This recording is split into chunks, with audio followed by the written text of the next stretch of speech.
Hello students, आज हम physics का third chapter work, power and energy पढ़ेंगे। इसमें आपका फर्स्ट टॉपिक आता है वर्क। वर्क क्या होता है? Work is said to be done if a force applied on a body moves it through a certain distance along the line of action. Work is said to be done. Work को complete तब कहा जाएगा जब कोई भी object, if a force applied on a body, कोई भी आप ऑब्जेक्ट या बॉडी लेते हो, मटेरियल बॉडी, उस पर फोर्स अप्लाई करते हो, moves it through it certain distance, उसे थोड़ी डिस्टेंस तक मूव कराने में हेल्पफुल है along the line of action. For example, कोई भी आप ऑब्जेक्ट लेते हो, ये आपका ऑब्जेक्ट है, इस पर आपने फोर्स अप्लाई किया फॉरवर्ड डायरेक्शन में। आफ्टर अप्लाइंग फोर्स, अगर वो ऑब्जेक्ट मूव करता है उसी लाइन ऑफ एक्शन पर थोड़ी सी डिस्टेंस, ये एस आपकी यहाँ डिस्टेंस है, इस डिस्टेंस को ट्रेवल करके वो आगे बढ़ता है, तो आपका वर्क कहलाएगा कि हो चुका। ओके, बट हर कंडीशन में ऐसा नहीं है कि जब भी आपने अप्लाई किया फोर्स और वर्क आपका हुआ, दैट मीन्स वो आगे की डायरेक्शन में मूव किया, तो उस कंडीशन में आपका जो ये फोर्स है ये दो कंपोनेंट में, दो रेक्टेंगुलर कंपोनेंट में डिवाइड हो जाता है। एक एग्जांपल के थ्रू समझेंगे इसे हम। फॉर एग्जांपल, ये आपका ऑब्जेक्ट है, इस पर आपने फोर्स अप्लाई किया, बट इसने डिस्टेंस तो ट्रेवल की, इसने कोई डिस्टेंस ट्रेवल की, वो ऑब्जेक्ट मूव किया,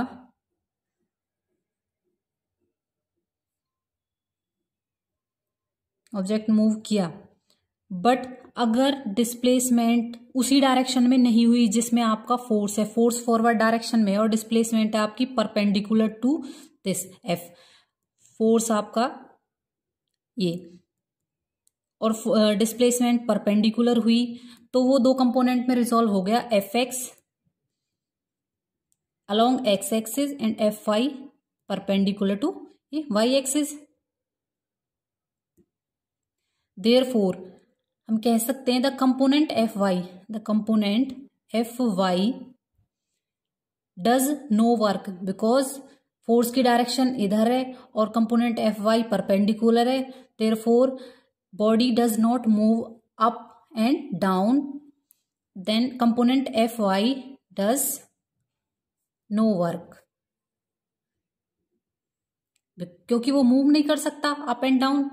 तो ऑल द वर्क, जितना भी सारा काम है, जितना भी वर्क है, किस डायरेक्शन में होगा? Along the line of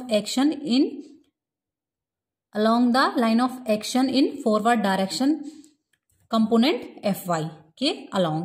therefore जो वर्क डन होगा आपका, F X does work along line of action.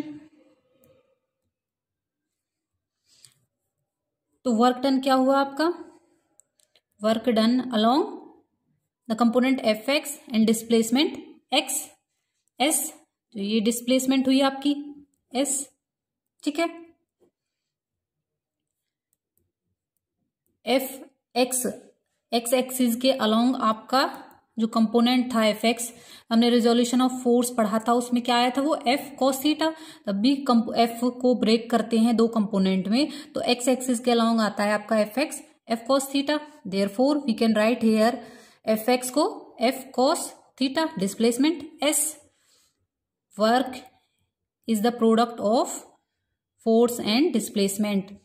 W आपका वर्क को डिनोट करता है, एफ फोर्स को, और एस आपकी डिस्प्लेसमेंट। देयरफॉर एफ, यहाँ पे एफ जो फोर्स है and displacement S R vectors, therefore vectors का डॉट प्रोडक्ट क्या होता है? F dot S, F S cos theta, ठीक है। तो आपका वर्क क्या हो जाएगा? F dot S, but the work done is a dot product, therefore क्या होगा? एक स्केलर क्वांटिटी। नेक्स्ट टॉपिक आता है आपका concept of work.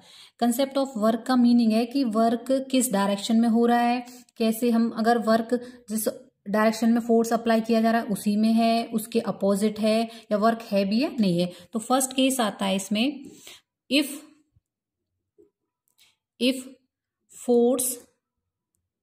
Force is applied on an object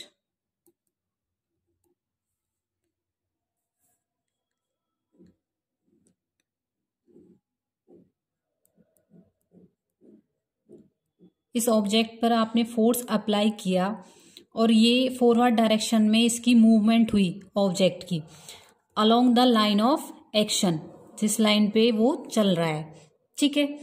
इस लाइन ऑफ एक्शन में अगर फोर्स की इन्वॉल्वमेंट हुई और उसने कुछ डिस्टेंस ट्रेवल की तो आपका work is said to be done, मतलब वर्क आपका कहलाएगा कि हो चुका इसी डायरेक्शन में, कि आपका वर्क कंप्लीट हो चुका, डिस्टेंस ट्रेवल की। ये तो फर्स्ट केस था, वर्क हमने जब अभी कंसेप्ट क्लियर किया है। फर्स्ट केस हो गया कि if force is applied on an object, the object is displaced in the direction of applied force की ही डायरेक्शन में, तो आपका वर्क कहलाएगा डन। और इस केस को हम बोल देंगे पॉजिटिव वर्क, क्योंकि फोर्स की ही डायरेक्शन में है, देयरफॉर फर्स्ट केस ये कहलाएगा आपका positive work is done. Positive work force apply किया जिस डायरेक्शन में उसी डायरेक्शन में आपकी मूवमेंट हुई ऑब्जेक्ट की, therefore we can say that first case is known as positive work. Second case, if there is no displacement,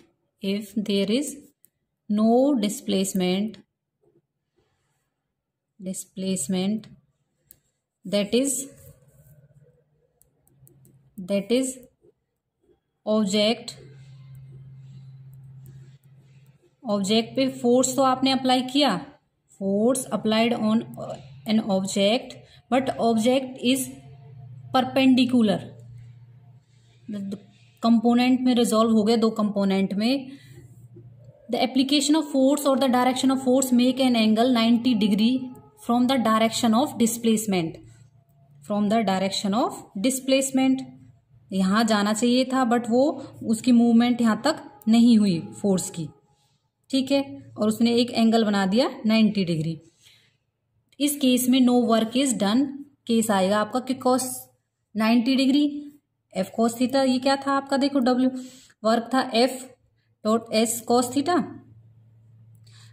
90 degree, cos 90 0, cos 90 की value रखोगे 0, that means work is 0। Then second case, there is no displacement on application of force or in the direction of force, component makes an angle of 90 degree, therefore no work is done।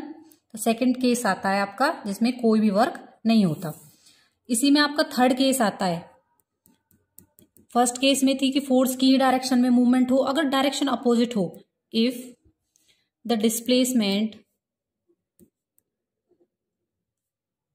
is in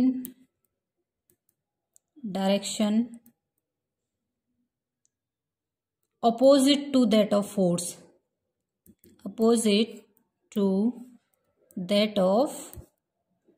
force, that is object आपका ये है, force आपने किया apply forward direction में, तो जो आपका display हुआ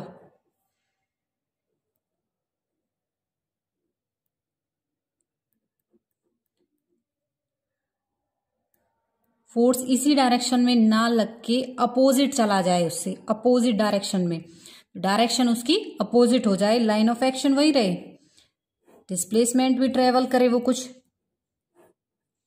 but direction is opposite to that of applied force, therefore तो एंगल बनेगा उनके बीच का, angle is 180 degree, angle between force and motion, force और मोशन के बीच का एंगल 180 डिग्री। इस केस में क्या होगा, negative work is done, cos 180 -1, that is work क्या होगा आपका negative f dot S, therefore third case में क्या होगा आपका, negative work is done. Negative work is done. ये था कंसेप्ट ऑफ वर्क। इस फर्स्ट केस में आपका if force is applied on an object in the direction of applied force, then positive work done. No displacement, that is angle is 90 degree and work is 0. And in the third case, if the displacement direction is opposite to that of applied force, therefore work is negative.